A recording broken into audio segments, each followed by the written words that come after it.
The first two episodes of Star Wars Skeleton Crew premiered on Disney Plus. I had avoided the trailers for the series as I do for all Star Wars projects. I already know I'm going to watch, so why bother getting spoiled? So I was surprised to find that this is a kid's show, and that's not a bad thing.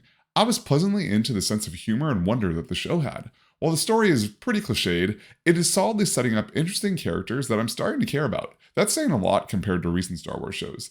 And I admired a lot of the alien designs. It feels like their goal with all of them was to make them as cute as possible. My favorite being this guy. Look at him.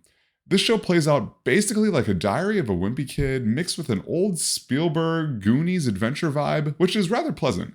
It does feel a little weird to see such Earth like suburbs and schools in the Star Wars universe, but there's enough sci fi and cool design elements to differentiate it for me.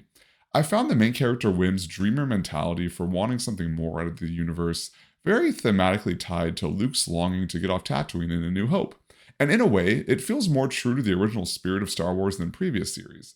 And the other protagonist, Fern, feels like they're setting up a great character. The chemistry and dynamic of the two young actors works well. And I loved the holographic storybook and action figures the kid looked through and played with, dreaming of the galaxy out there. It feels relatable to all of our younger Star Wars obsessed selves. It reminded me a lot of my childhood discovering Star Wars, and more importantly, this feels like the first Disney project in a while that I could imagine a little kid watching and falling in love with. I could see young filmmakers 20 years from now saying that this was the show that got them into Star Wars. All that being said, the show isn't really made for me, but I think it's time we have to become okay with that.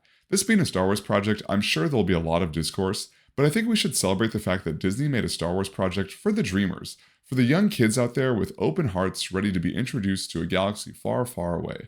What do you think of the series so far? Also, I love the space werewolf guy at the beginning. We need more of him. If you like this video, leave a like, and click here for more videos that explore all things sci-fi, fantasy, and horror.